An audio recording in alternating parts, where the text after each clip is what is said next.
And what is going on with everybody? It's your boy Eric, aka Young God, coming to you in the Green Dungeon right now, giving it to you real raw rugged. And I got somebody on the other line. I'm gonna let him introduce himself, man. Who do we have?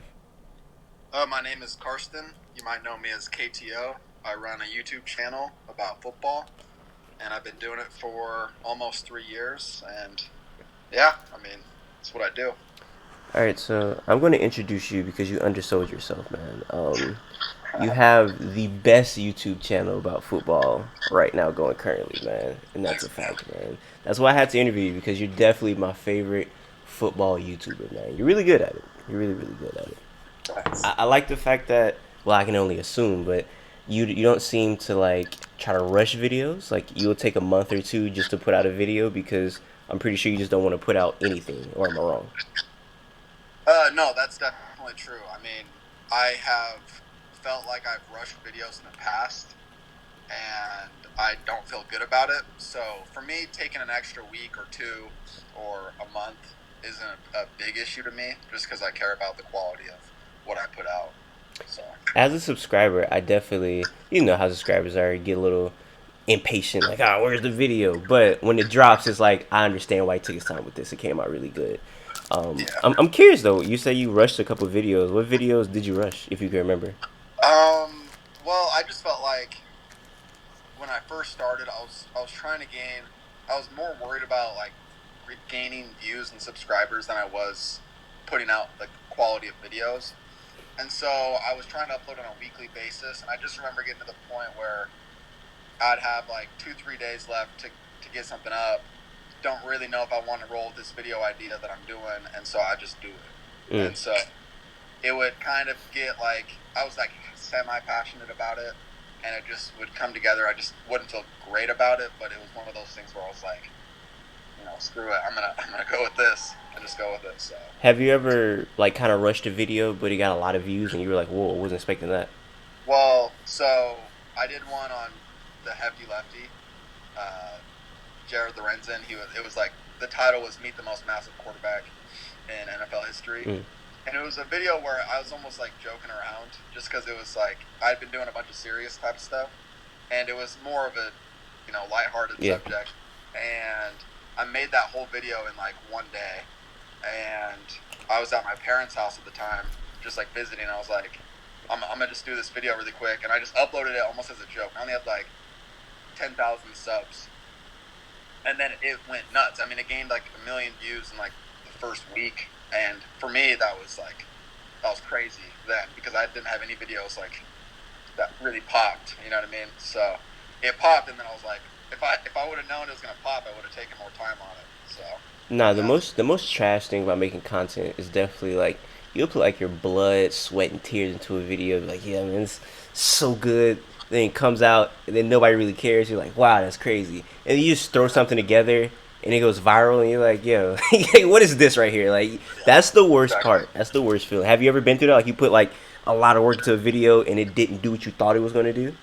Man, I don't know if I had a great idea of what would pop. So my first year, I was doing an NFL draft guide because I was like, oh, this would be sick. Like, the NFL draft's coming up. Like doing like, oh, what to watch, Yeah. what kind of stuff. That's it. Like that's all the stuff I'd see on like sports apps and whatnot. So I spent so much time like when I was editing, trying to make it look nice and like exactly what I want to talk about. And it took me so long to make, and I dropped it, and it still has like 10,000 views or something. Like Mm. it's my lowest viewed video of all time, and I definitely spent.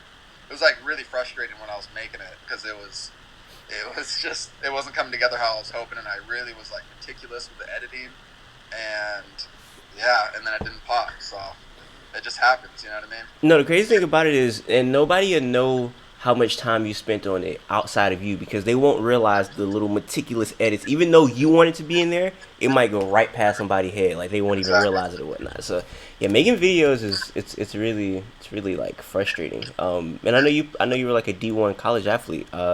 Is there any parallels between like making videos and trying to keep up with being a D1 athlete? Not saying you are. I'm like when you were a D1 athlete. Well, the one thing that was on the top of my head that I was thinking about was like you said things that people don't notice. Yeah. So when I was doing track in college, it was one of those things where you would work on your form, or you'd work like you'd watch film, and you if you to like the normal person you wouldn't even be able to tell, Mm. but you slow this down to hundredths of seconds and you're going really slow. You notice everything because it's you. So Yeah. I'm very self-critical. So with videos and with like watching myself run, it's like every little thing would bother me. So then you'd want to perfect it, and doing just little things only improves you so small that no one else can tell, but you can tell, kind of thing. Yeah. So when it comes down to like, I'm a little bit of a perfectionist. When it comes down to like, if I notice something and I don't like it, then I spend way too much time trying to fix it. So yeah. Well, and also I feel like I'll get called out if I don't say this. I have a thing on my channel where I usually kind of like challenge people to things that they're good at, so basketball, things like that. And I know you're a sprinter, and I'm just gonna say I'm not gonna challenge you in sprinting because you probably would burn me and like embarrass me, and I definitely don't want my ego to be hurt like that. That's crazy. And you were like good at the 100, right? The 100 meter. Yeah, I was a short sprinter, so I ran the 60 meter, 100 meter, and 200 meter. Is there like out of those three, like, is there a time where you ran it and you accomplished something that kind of like not even accomplished something, kind of like over accomplished something, something that you thought you could never do? Like, wow, I ran it that fast. Yeah, well, so two things. And when I was in high school, my senior year, I in the state prelims, because I ran in Idaho. So in the state prelims, I just kind of like let everything go, all the stress, all the like build up, and it was the prelim, and I knew I was gonna make it to the finals. So I relaxed and I just ran, and then I ran the best time I ever ran, which was a 10.68. Mm. And I don't know if you know track times, but Yeah, for yeah, me, yeah. I'm a track guy. so yeah, that set like because it was the first year of that stadium, so it set the stadium record, it set my school record, and then I followed it up with breaking the 200 record for my school too. So that was sick. Um, that was probably like That's what got me my scholarship, kind of thing. That race, and then when I was in my first year in college, it was so much tougher because being from Idaho, it's like you don't have to be that fast and Yeah. you can do well. But when you get to Division 1 conference, at like my first conference meet, those dudes were good. You know what I mean? And I was unranked going in. There was probably 24 guys that made it in the 60. I was ranked 24th, Mm. and I got to the final and I got second. And that race that I got second in was just like it was almost like a fluke. It was just so crazy, and that was I was a huge Johnny Manziel fan at the time, and saying that now it's kind of weird. That was the year that he got drafted by the Browns, and before all this stuff went down. But after that race, I like did the money sign Manziel to Yeah. like I looked up at my dad and I did the money sign. But looking back, I probably shouldn't have done that. Now Johnny Manziel was definitely that was like what 2012, 13, Well, he won the Heisman in 2012. He got drafted in 2014. 2014. Yeah. Yeah. Yeah, Johnny Manziel, he was pretty cool in 2014. I don't know what he's doing now, but Yeah, no. isn't he in the AAF? Or AAF is that's not a I thing know anymore. that he's bounced around. Yeah. I think he can't get a hold of himself. Like he's not self-disciplined, so he keeps getting into trouble with stuff, and no team's gonna deal with that after the hype dies down. So And that's something that you would expect a college or a D1 college like superstar to be good at is discipline because to make it in the D1, the to make it in a very good D1 school at that, you have to be very disciplined. Like people who play for Florida, Florida State, schools of like high caliber, you have to be super duper disciplined. So like yeah, I would imagine like running track. What are like things that you have to like discipline yourself about? Like I would imagine it's like eating and things like that, right? yeah. I mean, when you're working out at 6:30 in the morning, and you will have weights and then practice in the later in the day, and then you have classes all throughout the day. If you're not planning your meals, I Mm. mean, I would have class and not be able to have time for lunch. And then if you ate like an hour before practice, you puke guaranteed. Like I was puking once a week Mm. because of like just my mismanagement of time. Yeah. Like practice at 3, you eat at 2, you're running, the worst practice of the week. Yeah, it was brutal. And then if you don't get good sleep, that kind of crushed me. I was going to bed too late, waking up early, and sleep especially when you're a year-round athlete, Hmm. like that's serious at that point. I mean, track in high school is like you start in March, Mm. but in college you start in September and you go till June. So, I mean, if you're not treating your body well, taking care of it, you're going to get run down. and get hurt. I mean, that's a fact. Now, when you were doing all that training, did it ever like occur to you like I should probably get paid for this? Yeah, I mean, I sit on the fence with that, but for the most part, it's one of those things that you deserve to get at least like a meal ticket Mm. slash like your books paid for, your meals paid for, your rent paid for. I'm all with that kind of stuff for sure. So yeah, Yeah, it's a really tricky thing. There's certain things where it's like, okay, I get it, but then there's certain things like I think it's kind of petty for like somebody like Reggie Bush. Because I was just looking at your video about that. Reggie Bush getting his like Heisman stripped away from him because he yeah, accepted. Like, if you're like a college kid, you presumably don't have any money. I don't think he should be punished for that. I just feel like that's yeah. something that I don't know. Yeah, it's a really weird thing. I guess going through the NCAA, being in there, did it ever change your perspective on it any bit, or did you have the same perspective when you left and came in? Man, I mean, I used to look up. I'm not gonna say I looked up to the NCAA. I looked up to like watching, college football, Yeah. college basketball, all that sort of stuff. And everyone strives to be a college athlete because it looks so great. Mm-hmm. Like seeing the guys on TV and stuff. But man, if I could do it again, I don't even know if I'd want to Mm. do it. I mean, it was a great experience, but if kids were like asking me when they were like 14, 15, like how it is, I'm like, it doesn't. It's not as good as it looks. I Yeah. mean, it's brutal. The coaches, like I felt like I had okay coaches. You think the coaches at the Division 1 level will be great?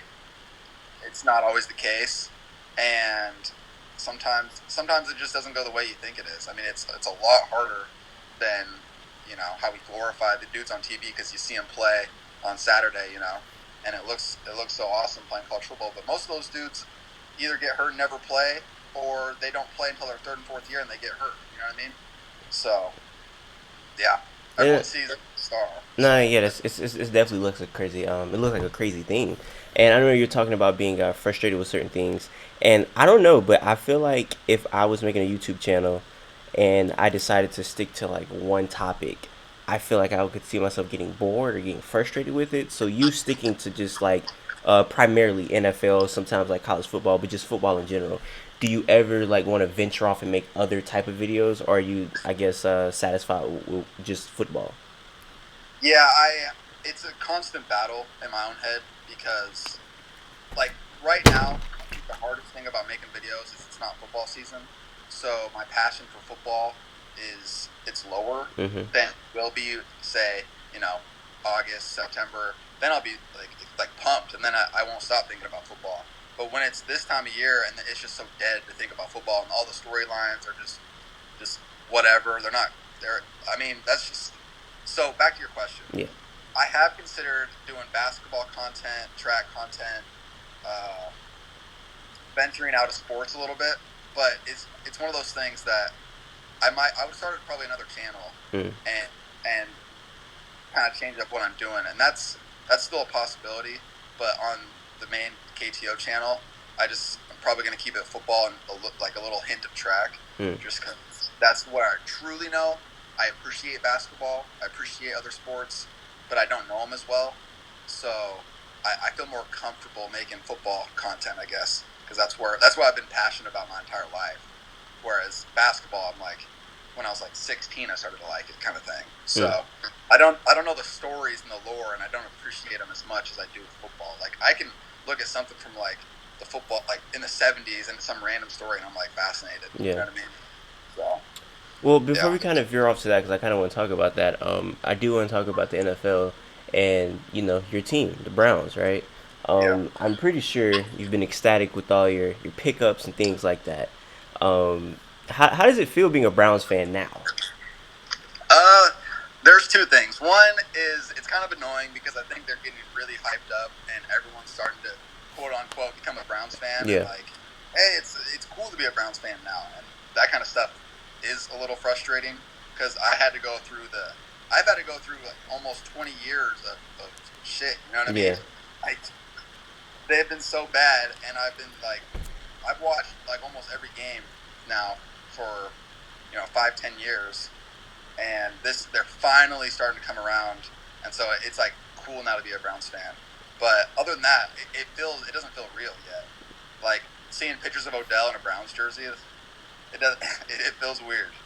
and I I'm usually very optimistic. I think it's like when predictions are like they're going to be bad, I'm very optimistic like they'll turn it around. But now that it's like they win the division, they have a chance to go to the Super Bowl. I'm like pumping the brakes a little bit because I don't want to get that hyped and watch them drop the ball because all it takes is knock on wood, but Baker getting hurt Yeah. or getting hurt, and then it just crumbles. So yeah.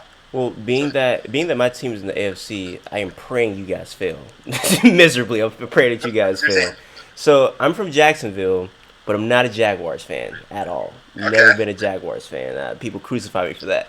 I am a Patriot fan. I've always been a Patriot fan. Wow. So yeah. Was that after they started winning Super Bowls or before that? Nah, I've been a Patriot fan since like the mid 2000s. So Oh yeah, uh, they were winning Super well, they Bowls. were winning Super Bowls. But still, it was they weren't a quote unquote dynasty. I guess they weren't Yeah. like going crazy. So yeah, mid 2000s, and yeah, I'm a Patriot fan, and yeah, the Chiefs they're with they are with Patrick Mahomes. You got you guys.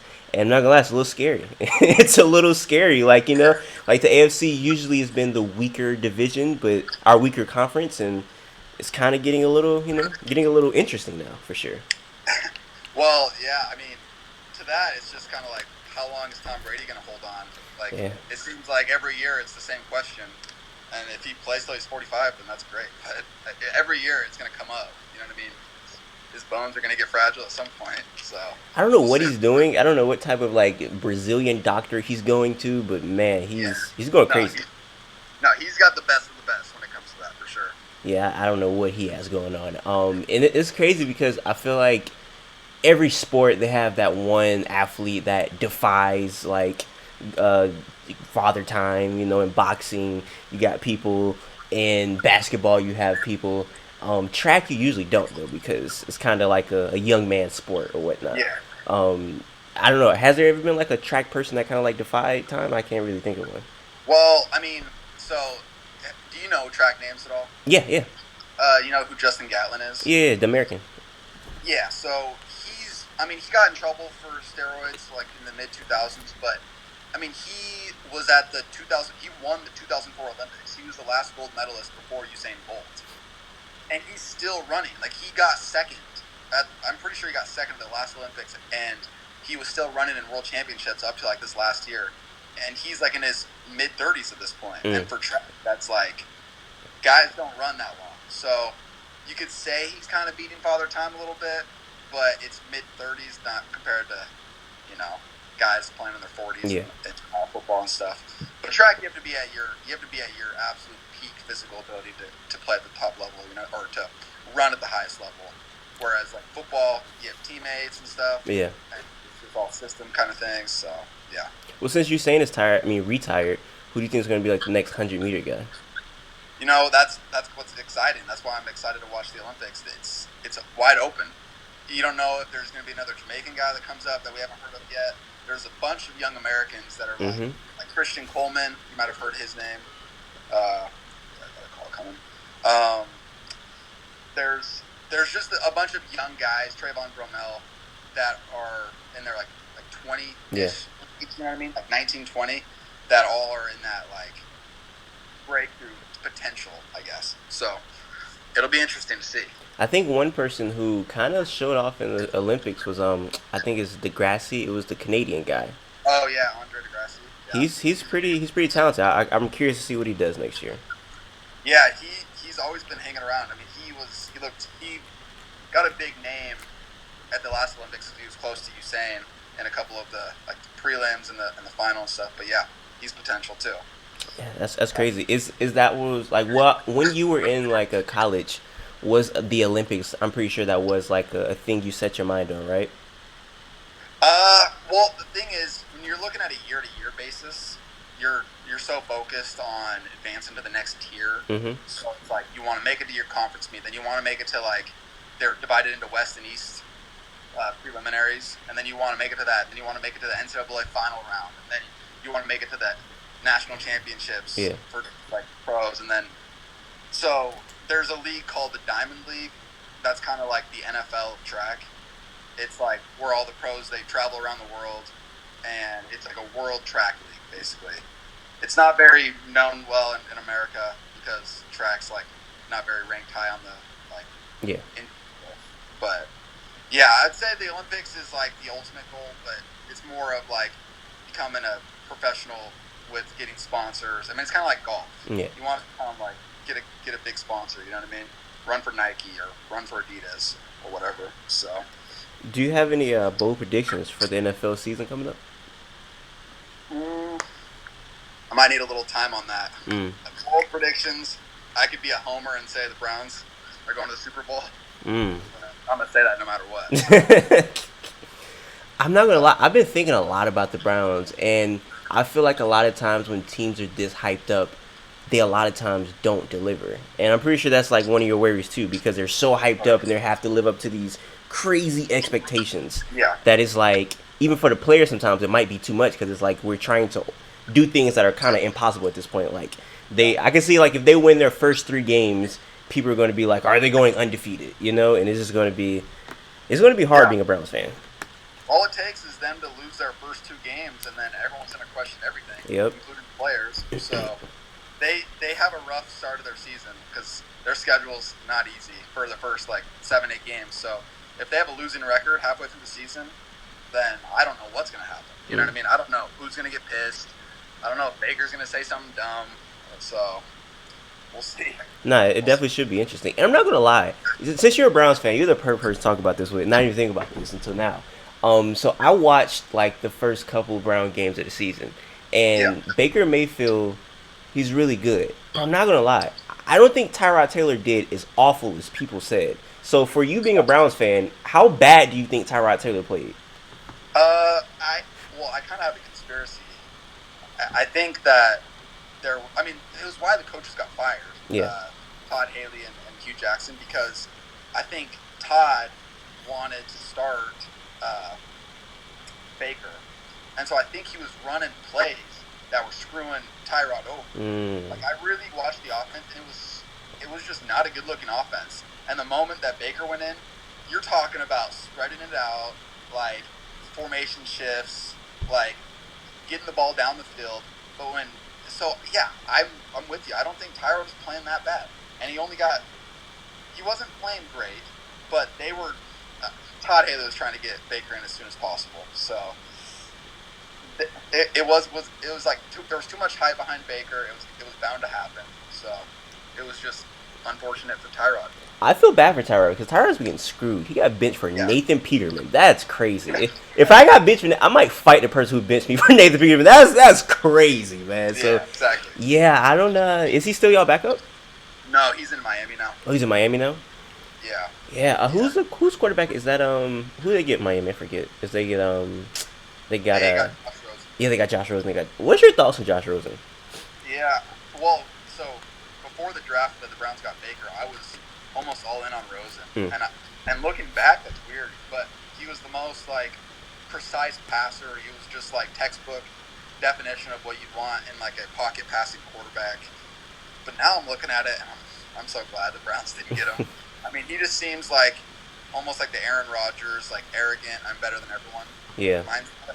And maybe that's wrong because I don't know the guy, but I mean, they were willing to get rid of him and draft a 5'10" quarterback and get him out of town within 1 year. So who knows? He could bounce back in Miami, but I don't know if his mind's on football as much as Baker. Do you So, think do you think Kyler would be a good replacement for that? I think so. I think Kyler's going to be so fun to watch. I'm Really? excited. Yeah, I don't know if he's a long-term type of guy, but he's going to be like must-watch TV for a while.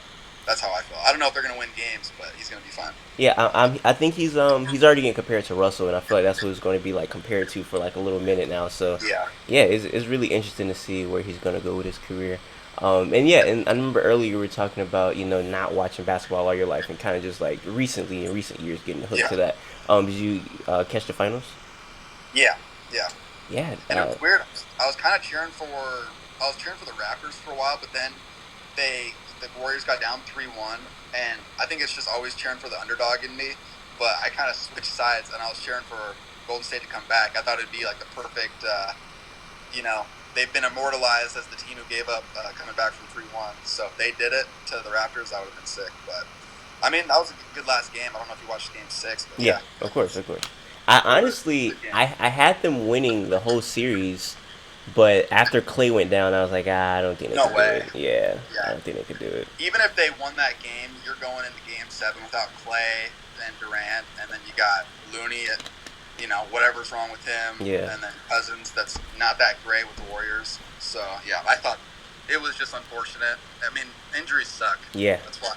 It was like the same thing with because I was a Cavs fan, and so when they had like Kyrie and Kevin Love get hurt, that was just one of those same, like, you hate to see it. Yeah, yeah. See, my whole thinking was, um, when Clay went down, I was like, maybe he just like kind of twists his knee a little bad. They'll win this game. He'll come back Game 7. They'll be good. But then finds out he has an ACL injury, and that sucks. Yeah. That sucks. Have you No. ever have you ever had an ACL injury or anything like that? I've never had an ACL, but I tore my meniscus my final year of track, and it was kind of like the nail in the coffin. I had just so many buggy injuries with my hamstring and behind my knee in my like 3 years running college track, but finally it just happened. My outdoor season, my junior year in college, and then it just kind of like it was over. It was over for me. So yeah, it sucks. Injuries are the worst. Nah, yeah, definitely, definitely. Shout out to the whole next man up. I guess theory that the Patriots try to imply, man. The Patriots. What's your thoughts on the Patriots? Being a fan of a team that's kind of in recent years historically been like a losing team. So see a team that's always in Super Bowl, always winning. Like, does it kind of like annoy you? Like, oh, not these guys again. I think I get annoyed. I was annoyed for a long time. I like going back to the season that they were undefeated. I was cheering against them. I was going for the Giants in that game. But now that I look back, I'm such an appreciator of greatness Mm-hmm. that I'm a huge Tom Brady fan because I just appreciate the grind and what they've been able to accomplish. So I pretty much have been a Patriots fan every year they've gone to the Super Bowl for the last few Super Bowls, just because I like seeing great things happen. You know what I mean? That's why I was kind of cheering for Golden State. I like seeing greatness. It's stuff you'll remember. Like a lot of people hate on it, but you'll look back, 10, 20 years from now and be like, that was dope. That I shit was agree. good. I agree. Yeah. Hey man, is there anything else you got to say before we get out of here? I mean, you got some more questions for me? I'm down to answer whatever, but I don't know. Is there anything to ask? I don't know. Do you have anything off the top of your head? uh, I mean, nah, I think I'm good. Yeah, I don't think. I mean, I guess I can ask you about the Super Bowl. Because I see a lot of people say that was kind of a boring Super Bowl. Me being like having a team in it, I didn't think it was boring because my team won. So you not having a Yeah. team in it, did you think it was like a boring and not a fun Super Bowl to watch?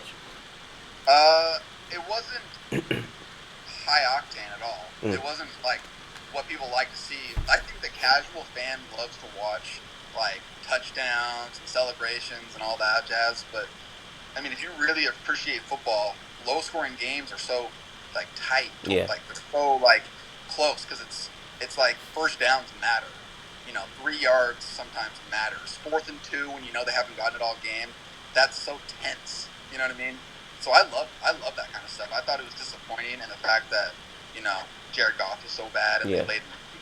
But as far as the game, it was at least kind of close. It was close till the end. So I enjoyed watching it. You know what I mean? So Yeah, I well, bet it. I bet it with my friend Chubb, and he's a Jaguar fan. He hates the Patriots a lot, and I remember like telling him like, "Yo, we have an elite defense. Like, if our defense want to play really good, they're really good." And he was like, "Man, defense suck, y'all trash this and that." So watching that game, it made me so like appreciative. I'm like, "Yo, we held like this supposed to be like high scoring offense to 3 points." yeah, So yeah, that was pretty crazy. I mean, but then I guess we also played the Chiefs, and that was a really good game. That was a really high scoring good game. It's like that's a scary team, man. It's like even if you win against them, it's still scary because they're going to put up 1,000 points. You just got to put up 1,001 points to beat them. exactly. It's a very scary team. Can't stop them. So you got to play their game. Yeah, that's a very scary team, and I honestly think that you guys could possibly be like that with all the weapons you guys have. So Yeah, we'll see. it's crazy. We'll see. But yeah, I enjoy talking to you. For everybody watching right now, you could plug your YouTube or whatever before we get out of here. Plug your Yeah, I mean, social it's just medias. simple. You just type in KTO on YouTube and on Twitter. I mean, I don't really post much on Twitter, but if you want to get a hold of me, easier. I don't really respond to a lot of YouTube comments, so it's official KTO. Just one word, simple on Twitter. And yeah, that's about it. Well, I'll link everything in the description for everybody watching. Say what I mean what I say. Haters are gonna hate, players are gonna play. You guys holler at your boy.